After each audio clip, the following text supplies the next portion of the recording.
Welcome one and all to another day here at the Damage Report. I am Iadarola, and I come to you today bearing not only the news, but a special treat, a rare treat. I think this is like the third time in the history of the Damage Report that this has happened. We are joined today by the one, the only Cenk Uygur. Cenk, how's it going? Hey, it's going awesome, John. And you know how we have that Vulcan mind meld on what to wear, and people joke about it because we accidentally wear the same thing all the time. Well, I saw you on the Zoom or Skype or whatever earlier, and you were wearing this, and I was gonna go change into an outfit like that because I saw you wearing it. I was like, no, I'll just stay. And okay, here's the thing. You don't know this, I don't think, but I changed right after the pre-pour. So I did the pre-pour and then I changed. That was the t-shirt I was wearing before I changed. How is that possible? I know, no, I do know because I saw you on camera for a second, and I thought, how is that possible? Because there's so many. There's so many. I have 12 Damage Report shirts, but they're all in red. This is the only one I have in green, and today I thought I'll wear the green one because that one's less likely, right? Nope, wrong. But by the way, if you're out there and you would like to dress exactly like Cenk and or myself, shop2it.com. We've got a lot of awesome shirts. Some of those designs, I love the grumpy dragons, but the traditional like sort of sports mascot dragon, they look great. It's why it's half my wardrobe. So everyone, shop2it.com. You can dress like us. Anyway, we got a lot that we're gonna be talking about through the course of the show. So thank you everyone for joining us. Obviously, the big Trump tape that we kept being told isn't what they say it's gonna be has been revealed, and we're gonna give you our live reactions to it. Just prior to the show going live, the SCOTUS with a major decision that could have a big impact on elections going forward. More corruption in the Supreme Court. Which justice's day is it? Stay tuned to find out. And much more besides all that. And that's just in the first hour, everyone. Coming up in the aftermath, we're gonna be talking about snobby Obama wanting you to care about the lives of poor people. Jesse Waters sets him straight. How solar energy is saving Texas right now. And we might have a bit of animal news for you. So stay tuned for the aftermath as well. But in advance of all that, if you wouldn't mind hitting the like button and sharing the streams, so people know we're live. They can come, they can join in on the conversation. We can all have fun. Go hit that like button to make that happen. And you can reach out to Cenk and myself in super chats, tweets, all of that. But with all that said, Cenk, are you ready to start this thing? Born ready, brother. Let's do it. Okay, let's do it. Let's jump right in this. Declassified. See, as president, I could have declassified. Now I can't, But this is classified. Now we have a problem. Isn't that interesting? Yeah.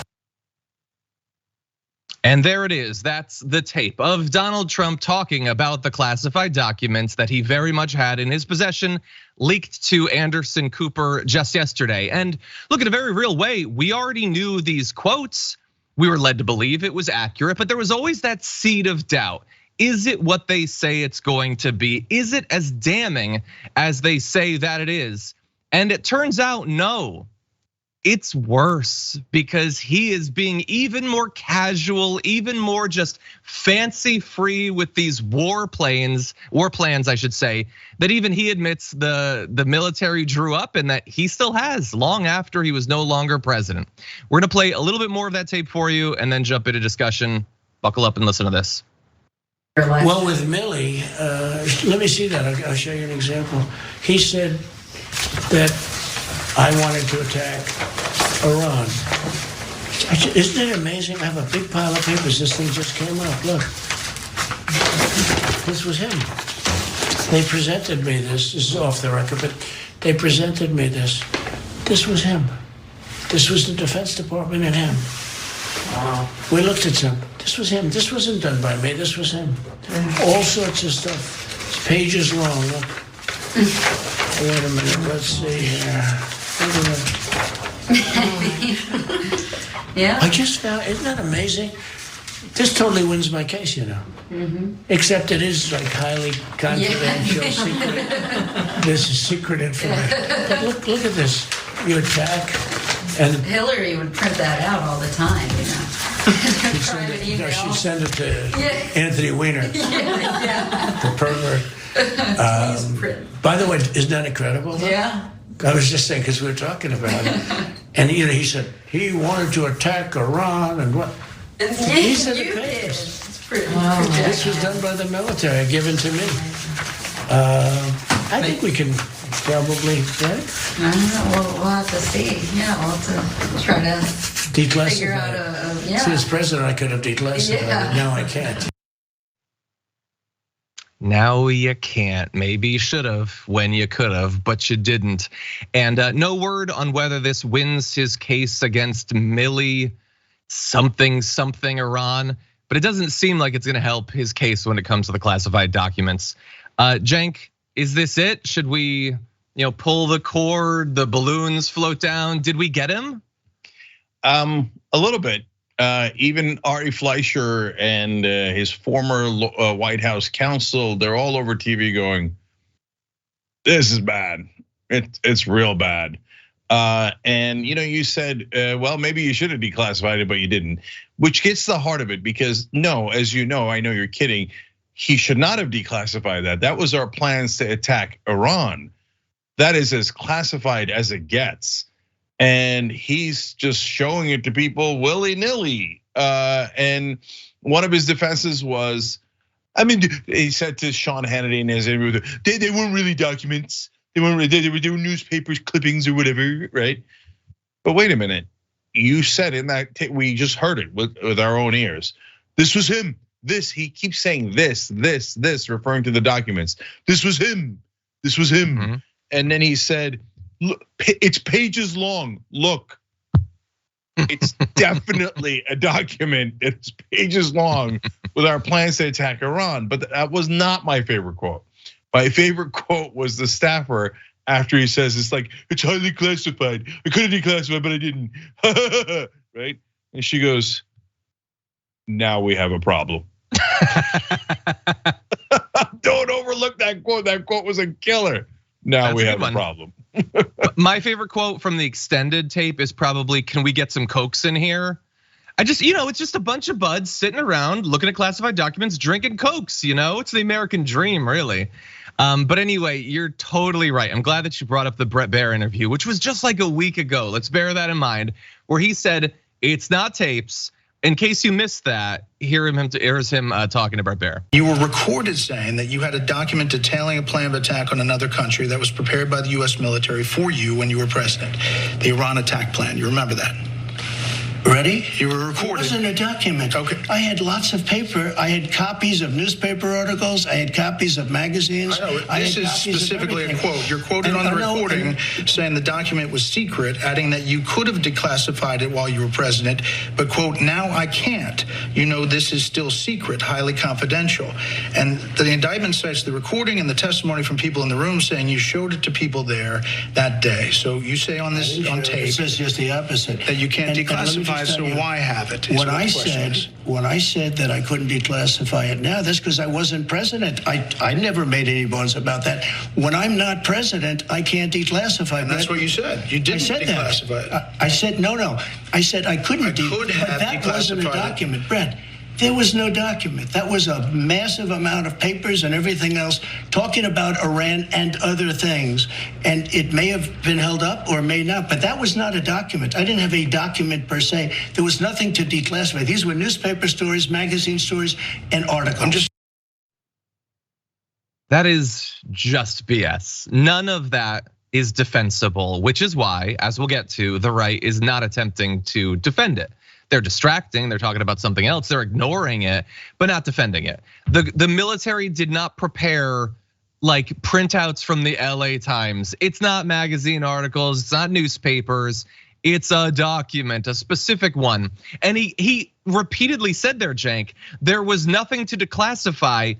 Dude, you said it's classified. You can't now argue that there was nothing to declassify when you were bragging to this person, either just to make yourself seem big, or I don't know if he was trying to flirt with her or whatever. I don't know exactly what personality failing of his doomed him once again, but it definitely doomed him. There's no arguing against that. We can hear the tape. Yeah, there's the slightest little exoneration in here. Wait, what? I'll explain in a second. What? Okay. and Trump is claiming complete exoneration. So I'll explain all that. But first, here's what's not classified: newspapers and magazine articles. That's not a thing that's classified. So it is not possible for him to be shuffling newspapers and magazines going, this is highly secret. You see the Newsweek cover, top secret, highly classified. No, it was a document. Everybody on the planet knows it, even if you're pretending not to know it. And by the way, where is it? It's still missing. Like, people aren't talking about that, but Trump has not given over all the documents. And that was not in Mar-a-Lago, that was in Bedminster, New Jersey. And that idiot is still hiding documents. God knows where they are. Okay, so he claims that this is an exoneration because he's like, it's a perfect call. Well, Cenk, why don't I actually tee that up? Why don't I, and then you can respond to it. Yep. I'll say, in addition to your thing about, where's the document, which is totally right. Also, so are they interviewing the woman that he was talking to in that tape? I feel like you should probably talk to her because she saw the document. Why have we not heard about that yet? But yeah, so they are definitely interviewing her. I have heard a little bit about it, and so we'll see if she's a witness or not. But that's the tip of the iceberg. The iceberg is Mark Meadows. So now speculation that his last chief of staff, the one that he told, hey, if they kill Mike Pence, I don't mind so much, that guy might have flipped. Yeah. Okay, that could be the mother lode. So there's a lot worse things coming. I think he's in actual trouble, like actual, for the first time. Not MSNBC thing like, oh, any second now, we're gonna get him any second. No. For the first time, he's in actual trouble. Yeah, the walls are closing in. No, anyway, don't do it. The vice grip is tightening.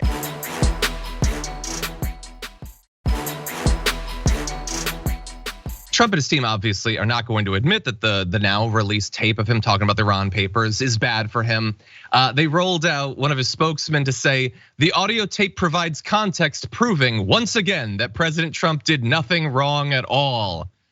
Stephen Chung definitely works hard for the money that he gets as a spokesman. That's a crazy thing to say, dude. What are you talking about? But he's really only saying what Trump is also saying. He bleated on Truth Social, the deranged special prosecutor Jack Smith, working in conjunction with the DOJ and FBI, illegally leaked and spun a tape and transcript of me, which is actually an exoneration, rather than what they would have you believe. They are cheaters and thugs. So it's an exoneration. It helps him. I don't know why. Maybe I'm stupid, or maybe he is. One of the two is probably true. He's not the only one saying this though. Steve Doocy is sort of like buying this a little bit. He said that because Trump is saying that it helps him, then maybe he leaked it. That was the context under which Fox and Friends discussed this, not how obviously damning it is, but is this actually a strategic coup by Trump? So anyway, they're saying that this means nothing, Cenk. We obviously disagree.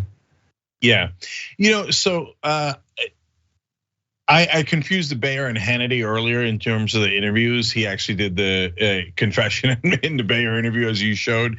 It's because they're all saying absurd things, right? Hannity had a different absurd defense of Trump, but I've literally lost track of the different forms of reality that they're denying.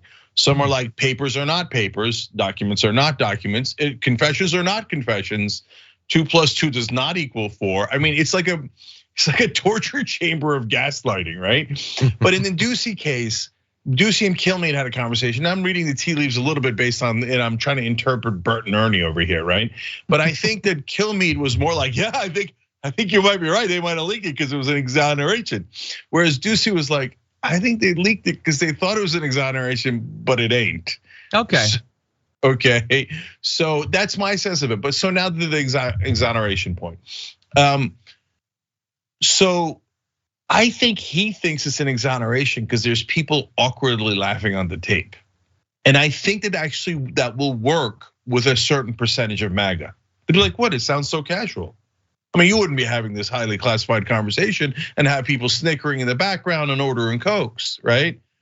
No, you would if you're Donald Trump, because you're an idiot. And you're like, hey, everybody, look at the classified documents I have, verbal diarrhea, okay?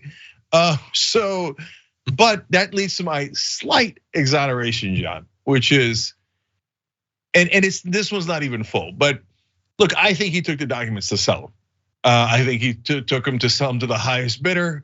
There's a reason why you take Iran's defenses, because Saudi Arabia and Israel are very interested in Iran's defenses, okay?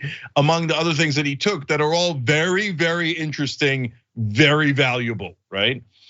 But in this case, you see a counterpoint, which is maybe the moron took them just to brag, as he's doing here in the tape. He's like, hey, look at what I have. I have top secret documents I didn't declassify. Here they are. So is it possible that he did it just to show off? Yeah, it's not impossible that he's just that stupid. Yeah, it's also possible that it's sort of a middle ground where what he's doing here is bragging, but what he's also doing is, in his mind, he is sort of preemptively taking down one of his enemies with the secret information that he has. It could be that he thinks he's got docs that could hurt Biden or that could hurt DeSantis or whoever. Like maybe it is sort of almost espionage in the way that you're talking about with selling the documents to another country, but not to benefit another country, just to benefit himself. I personally think that the bragging is enough of an explanation. I think it fits with his personality and it fits with the evidence that has thus far been presented to us, but I don't rule out other possibilities. Yeah, anyway, and guys, if it was about the bragging, if it was just, look, I'm being the fairest man in America, okay? And saying maybe it was just a brag, and you see in the tape, you could make that case, right? But it ain't. He didn't give back the Iran papers. He still has them.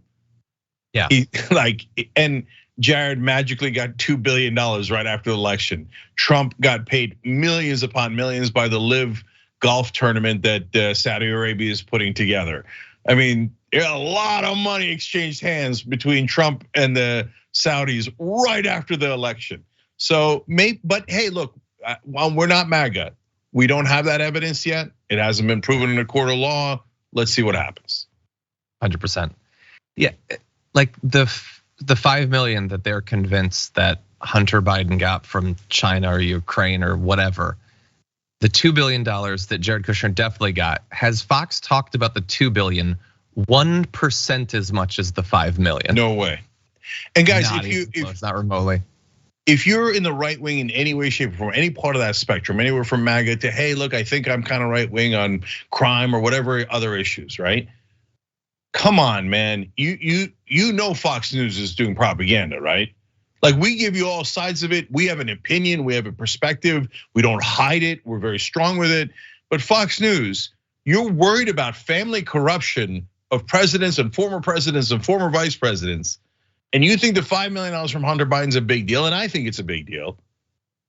But you don't think the $2 billion from Jared Kushner is a big enough deal to talk about it 1% as much as you talked about the 5 million? No, tell me that you're corrupt without telling me you're corrupt. Yeah, I don't even know what the cover story is.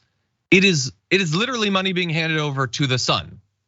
It's the same thing. Jared Kushner at the end of the day isn't gonna get $2 billion, but he's gonna make many tens of millions of dollars in fees and all that. So, or hundreds. So I literally don't even understand what the distinction is supposed to be. That what, Jared didn't hide it? So if Hunter had been more brazen, then it would be okay? I don't think Fox would say that that's okay. So again, it's just utter hypocrisy and corruption. Anyway, with that said, we do need to take our first break. But when we come back, we've got some breaking news when it comes to the SCOTUS, as well as what states are gonna be able to get away with when it comes to changing their election laws going forward. We'll have that and more after this.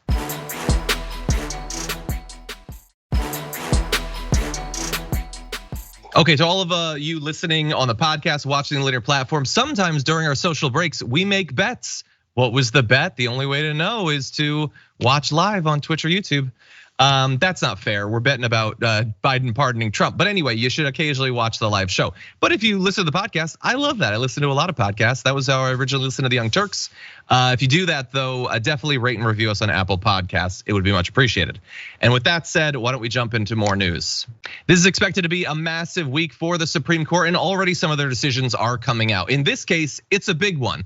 It has to do with what was considered the independent state legislature theory, which basically says that if you want to rig your state electoral rules in terms of how elections are run, how districts are drawn, you can just do whatever you want and nobody can stop you. No, state Supreme Court, no, obviously the actual Supreme Court, no federal legislature, anything goes, you can do whatever you want. It was a fantasy of some on the right, but it was a fantasy that had a measurable chance of succeeding. The Supreme Court is incredibly conservative, incredibly radical, and incredibly beholden to the right. But it did not actually work, not this time anyway. Basically, to be, I guess, a little bit more fair to them, proponents of the theory say that no other organs of state government, courts, governors, election administrators, independent commissioners can alter a legislature's actions on federal elections. That is not now accepted by the Supreme Court. The vote was 6-3 though. So John Roberts wrote with the majority, but that does still leave 3. Clarence Thomas, Samuel Alito, and Neil Gorsuch saying that no, they agree with the independent state legislature theory that you can effectively have free reign, do what you want. We're gonna keep our hands out of it. And we know exactly what the actual consequences of that would be. Cenk, what do you make of this? I think this is as consequential as you could possibly imagine. I'm not exaggerating. This was an enormous decision.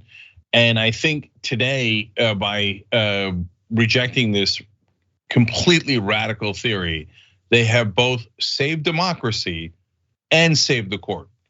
Because if they had done this, then it would have been the nail in the coffin for partisanship on the court. The court would have lost all legitimacy. And by the way, they would have ended democracy. And so it would have been a blight on the Supreme Court that would have been historic. And so, but guys, that means they did the right thing. And it's an enormous relief, but thank God, like this was not preordained which way it was gonna go. I mean, 3 justices voted with this insane, completely anti-democratic idea. I wanna be super clear. It would have had 1,000 repercussions, but the most important one is the Republican state legislatures, which have been gerrymandered beyond recognition, right? So they have a lock on those states. Even though in some of those states, they don't even have the majority and they still have a lock because of the gerrymandering. The legislatures could have said, we don't care who you voted for president. Trump or whoever is the president, period. The votes are irrelevant. The legislature decides. That's what they were deciding today. And so it would have flat out ended democracy. And so as much discredit as you could possibly heap on to the fascist, disgusting justices like Alito, Thomas, and Gorsuch. On the other hand, credit where credit is due to Chief Justice Roberts, Brett Kavanaugh, and Amy Coney Barrett. So shockingly, they saved democracy. That's true, I'd forgotten. Yeah, Amy Coney Barrett. By the way, look, we have over the past few years, we have given the Supreme Court credit when they've made the right decision. We're not insane. We can see when something is good or bad. But we could also point out that there are 3 that were fine with this. I agree with you. I don't think it's an exaggeration that it would be as bad as you say were this to get a nod of approval from the Supreme Court. Let's bear in mind though that even in the absence of this new theory, it obviously doesn't mean, as I'm sure you know, that we're off scot-free or whatever. I want to read the first line of the New York Times announcement about this, because it's both true and also ridiculous at the same time. The Supreme Court on Tuesday rejected a legal theory that would have radically reshaped how federal elections are conducted by giving state legislatures largely unchecked power to set rules for federal elections and to draw congressional maps warped by partisan gerrymandering. That is true, but also would have allowed them to do radically partisan gerrymandering. Like, They are already doing that. That's the issue. There are theoretically checks on it, but they're not consequential. Florida did an insane gerrymander. They effectively just gave the map to Ron DeSantis and let him draw his own districts. And then the state Supreme Court, which he appointed a bunch of the members to, said that it was fine. And that's without this independent state legislature theory. And by the way, they also have already radically gerrymandered the state legislatures. As you said, they may not be able to do worse with Congress, but so for instance, to give you an example of it, the case that they're actually talking about here has to do with North Carolina. That legislature, there's a super majority for the Republicans there, thanks to a Democrat switching over. A super majority of the state legislature, it's effectively a 50-50 state. If you look at the actual last election results, it was 49.9 to 48.6. This is about as split as a state can be. And they wanted to capitalize on the power that they've already baked in with a gerrymandered legislative map to create a congressional map that would have given them a 10-4 split in a 50-50 state.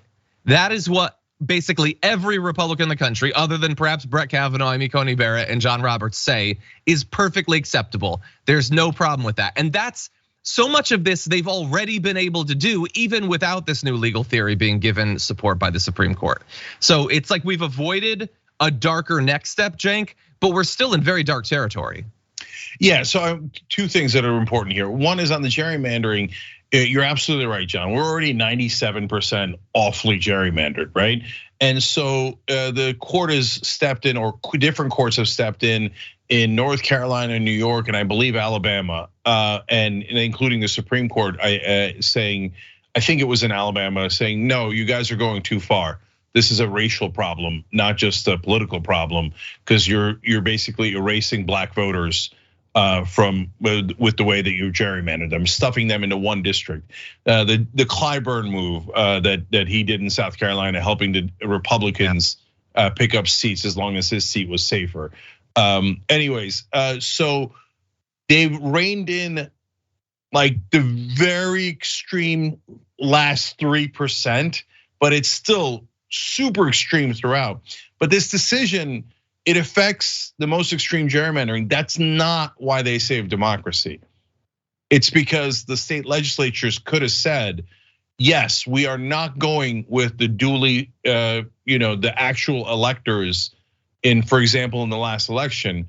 We've convened and we're going with the fake electors, and the state legislature is supreme and gets to overrule the electoral college. Yeah, that could have happened. And I guarantee you, if it could happen, Republicans definitely would have done it. And so that's why it saved democracy.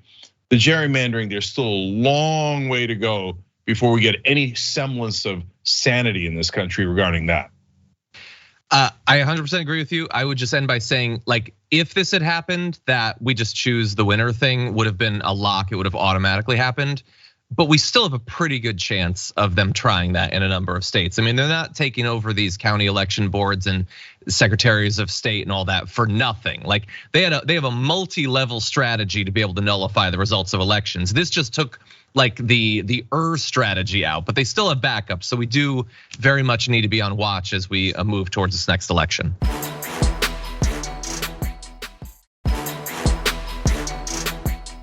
Surprise, surprise, more corruption on the Supreme Court. Who is it this time?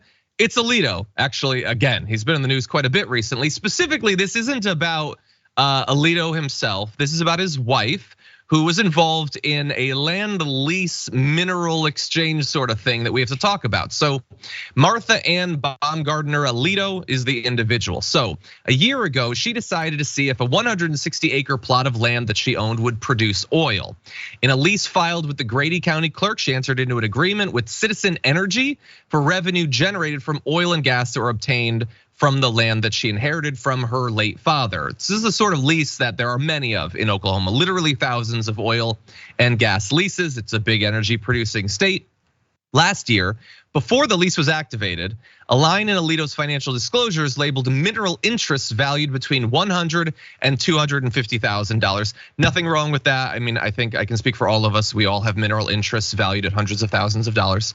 If extraction on the plot proves fruitful, then Citizen Energy will now pay Alito's wife 3/16 of all the money that it makes from oil and gas sales on that land.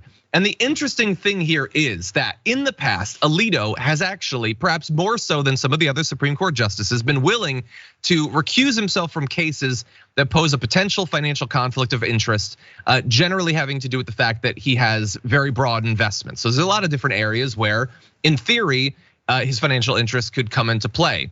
But because Citizen Energy isn't implicated in any cases directly before the Supreme Court, this isn't a thing that we would expect that he would have to recuse himself from.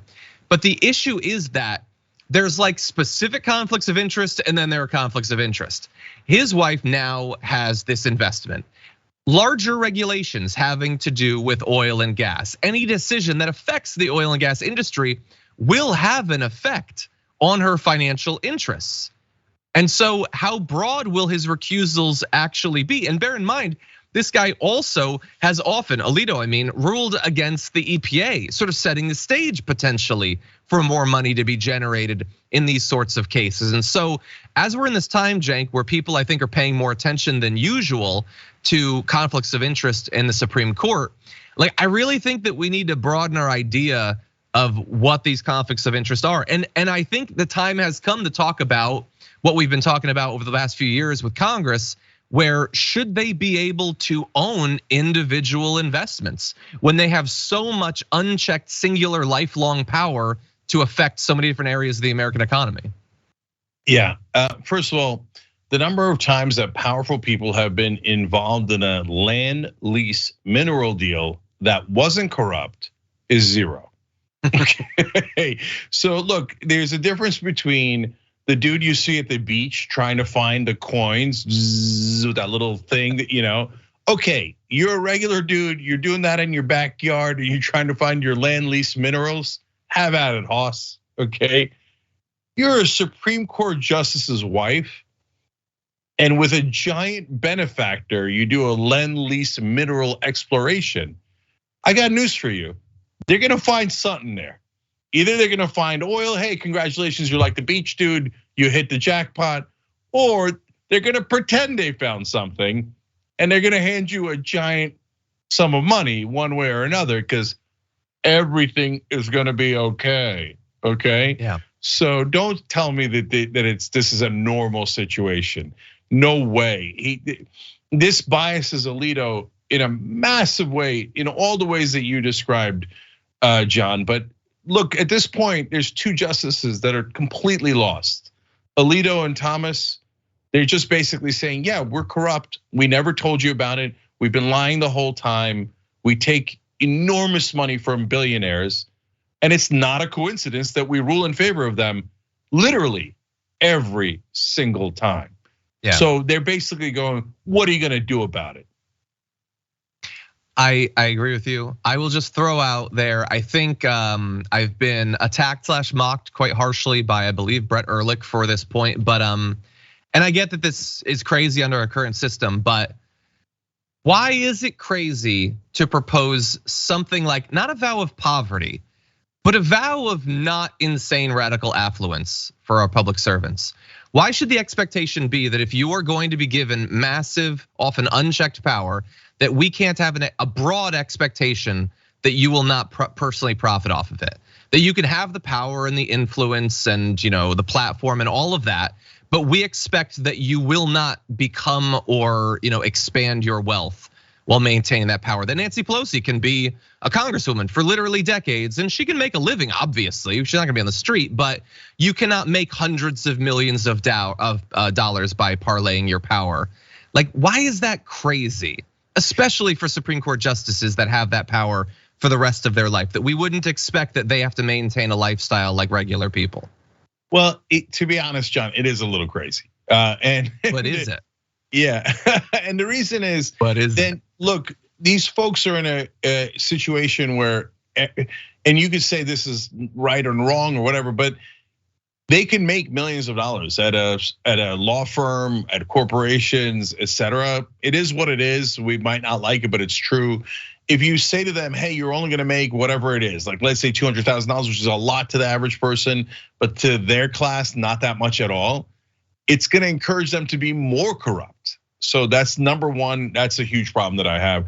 And number two, I think they should be able to, have investments like everybody else, but blind trust makes sense, making sure that they don't know, if their investments are going to be affected by the decisions in front of them, whether there's Supreme Court or Congress.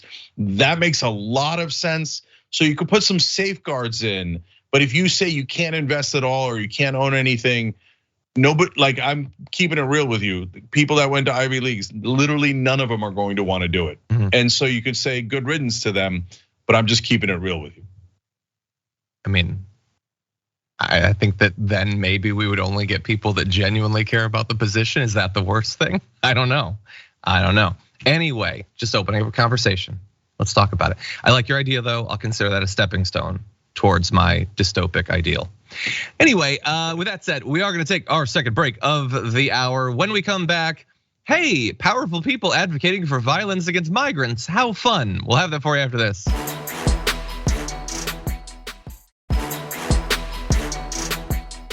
Okay, everyone, for those of you who just joined, definitely hit the like button as we rolled into the second half of the show. We got some big news to talk about, so buckle up, let's jump into this. Stephen Miller has long been considered one of the most grotesque and purposefully cruel members of the former Trump administration. But an accusation being lobbed his way by Miles Taylor, also formerly of the Trump administration, makes it seem even worse. He's being accused of advocating for atrocities against migrants. Now, before I read the quotes from the upcoming book Blowback by Miles Taylor, bear in mind that Stephen Miller denies 100% that the conversation we're gonna talk about actually took place. And also the person that Stephen Miller is supposedly talking to also denies the content of the conversation. That said, we are going to evaluate what we think. Here's the claim being made by Miles Taylor. So Stephen Miller says to this individual, Admiral, the military has aerial drones, correct? To which the Admiral says yes. He says, are some of those drones equipped with missiles, correct? Sure, the Admiral says, clearly wondering where the line of questioning was going. Stephen Miller continues, and when a boat full of migrants is in international waters, they aren't protected by the US Constitution, right? The Admiral says, technically no, but I'm not sure what you're getting at. Stephen Miller says, tell me why then can't we use a Predator drone to obliterate that boat? The Admiral looks nonplussed because, Stephen, it would be against international law. Miller apparently goes on to say the United States launches airstrikes on terrorists in disputed areas all the time, particularly pirates commandeering ships. So what's the difference? And the Admiral says that obviously there's a difference between attacking terrorists and attacking innocent migrants on a boat. I don't know if that was able to convince Stephen Miller, but thankfully, at least as far as we know, they did not conduct a mission of this type. But anyway, Cenk, these are the claims that are being made by Miles Taylor. He has been a noted critic of many members of the Trump administration, basically since he left it. As I said, they both denied that this conversation took place, but what do you make of it? So look, significant grain of salt on this one, because the Admiral in question says, I just don't remember that conversation. And the Admiral in this case was appointed by Obama and eventually left the Trump administration and voted for Biden. So he's a credible source, and the credible source is saying, I was there and I just don't remember this conversation happening. So significant grain of salt. Okay, now having said that, look at the context. So why would anybody be surprised by this? Trump suggested that we build a wall and a moat filled with snakes and alligators, and that the fence be electric, so anyone who touched it would be executed. And I mean, he doesn't get the snakes move, so they wouldn't just stay there. But anyways, among the different dumb ideas that he had, so murdering immigrants was a thing that was actually discussed in the administration in other instances. So like if it was discussed in this instance, it would be Tuesday. It wouldn't be that remarkable. right? And if any of you remember, the favorite book of Steve Bannon and a lot of the right wing is The Camp of the Saints, and that's where there's an immigrant boat coming in filled with immigrants from India, in that case to Europe, and the hero of the book murders everyone on the boat. And so this is kind of a crazy radical right wing idea that they've had for a long time. Yeah, 100%. We know they had talked about using live ammunition on migrants at the border rather than just trying to, like ward them off with smoke and things like that. This fits in. Now, that doesn't mean that it's true. It could mean that that's why, if Miles Taylor is lying about this, fabricating it, you would presumably fabricate something that's believable. So we can't just trust something because it's believable.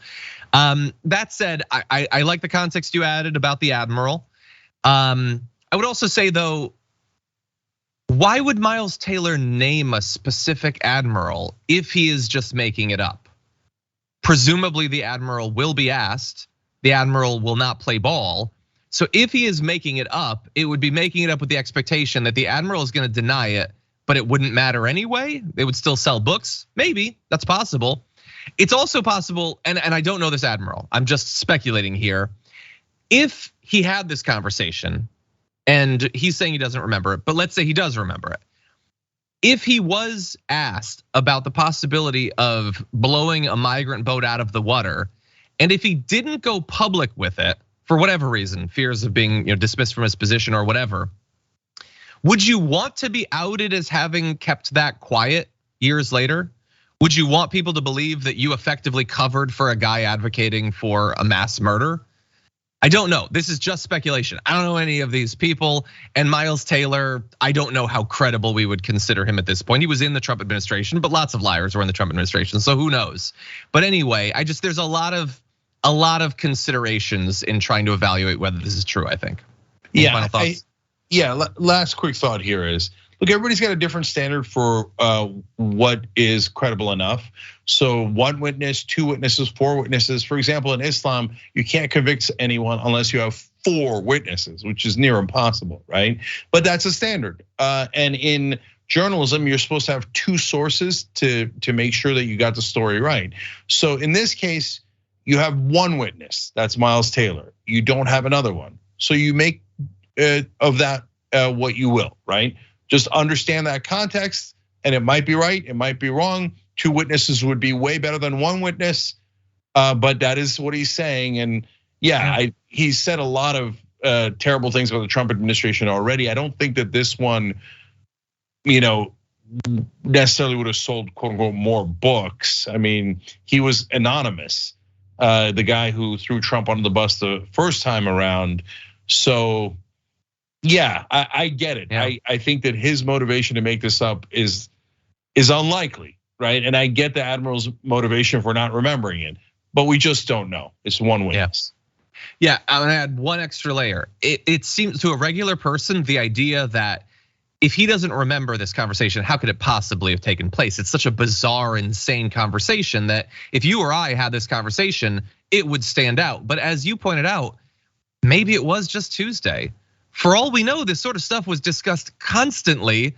Maybe it is difficult to remember all the instances of one of these insane monsters advocating for atrocities. So maybe a point in defense of the admiral.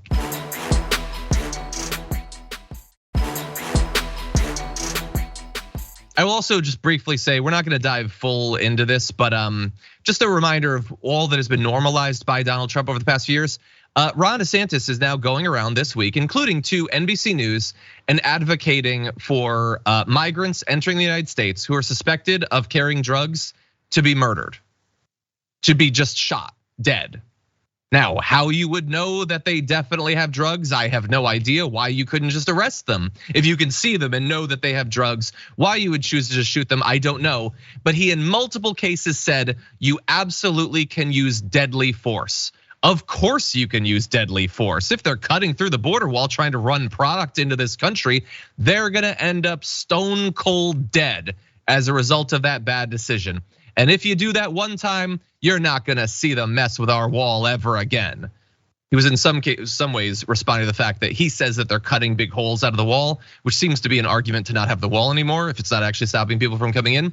But we rightly, I think, criticized Donald Trump a week or two ago, again, for advocating for the death penalty for drug dealers. That's a barbaric policy that seems to have been cribbed from some of the most repressive governments around the world. Can we also stop and admit that this is way worse than that? Because at least in Trump's case, there was a legal process that then leads to state-sanctioned murder. In this case, DeSantis is saying, if you think it's a drug dealer, if you think it's a cartel member, you just kill them. And he's the more reasonable one, Cenk. Trump's the crazy, DeSantis is the more reasonable guy. What do you think? Yeah, so first of all, the Mexican drug cartel in the early days used cleaning ladies to bring in drugs, hundreds of them, maybe thousands of them. So I guess DeSantis would have lined them up against the wall and just murdered all those cleaning ladies and be like, haha, I got him. Which ironically is the kind of thing that a drug cartel would do. So you must be so proud, Republicans. And John, DeSantis is trying to out crazy Trump. Yep. And he thinks that's the winning strategy. That's why I think that Chris Christie has a slight outside chance of winning. Because even though he's so heavily against Trump in devastating ways, and that's gonna piss off MAGA, he's still in this sanity-based world, and he's tough and strong against Trump. Whereas DeSantis, I think, is hitting the worst of all worlds, where he's not really doing any damage to Trump, and he's also lost track of the sanity-based world, which, forget us, turns off some Republican moderates and some Republican donors. So, and there are no Republican moderates, but like within the spectrum of insanity, sure, right? And so I think it's really poorly played by DeSantis. Yeah, and horrendous at the same time. So there's the strategic layer and then the just basic human decency layer. Yeah, I agree. If there was any reason in the Republican Party, Chris Christie would probably be leading the primary. He's getting no support whatsoever, even though they'll get all of their tax cuts and all that they want out of Chris Christie. It feels so weird to be like kind of boosting Chris Christie when Chris Christie would be so bad, but he is way less insane than a lot of them.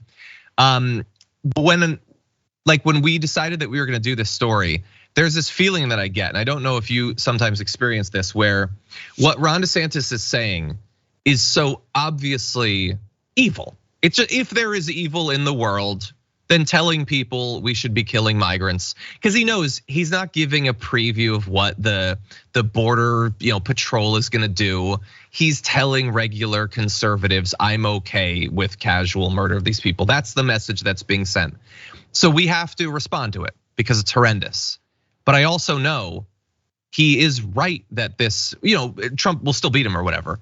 But this is what millions and millions of Americans want to hear. If he said it to NBC News, this is not Lauren Underwood, like with a hidden camera in one of his little meetings or whatever. He desperately wants this message to be spread because he knows there are a lot of people who want more blood.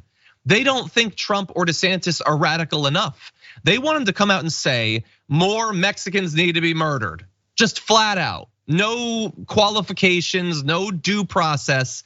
There is an appetite for that. And it feels so, it makes me feel almost like rhetorically helpless knowing that I can't appeal to, common sense or goodwill or basic decency or what Christianity should produce and not wanting to advocate for murder, because none of it works, because millions of Americans desperately want not just like tiptoeing towards fascism. They want to be goose stepping in the streets. They want to get to the end game of this thing. And I feel this growing sense of dread as we move towards that. But anyway, any final thoughts about the story? Yeah, I do. Look, DeSantis is not just a meatball, he's also a cheese ball. And he is a guy like Ted Cruz who will say anything to appease the base. He doesn't, does he mean it in that, will he actually do it? Yeah, he will actually do it. Does he mean it as in he thinks it's good policy? Of course not. He went to Ivy League schools. He knows this is atrocious, disgusting, etc. And he's willing to be disgusting on purpose to pander to his base. But the far more depressing point is the one John made, which is that it does pander to that base. And that it's not the entire Republican Party, but about at least half the party thinks, oh, murdering immigrants that came across the border without even knowing what they're up to. That sounds awesome. 100%. Terrible. Well, unfortunately, we've reached the end of our first hour and regrettably the end of our time with Cenk Uygur. Obviously, Cenk, you host a little show called The Young Turks, I think. People can watch that. Is it on like Rumble or where can they see that? I believe they can see it anywhere. Type in TYT any platform you're on. But seriously, everybody, wherever you watch Damage Report, you can watch Young Turks at 6 o'clock Eastern, 6 to 8 o'clock. Make sure you're checking that out. Thank you. Thank you, Cenk. Always a pleasure to have you on. Have a good day. You too. And for those of you out there is more to come in the aftermath, so don't go anywhere. We'll be back in just a few.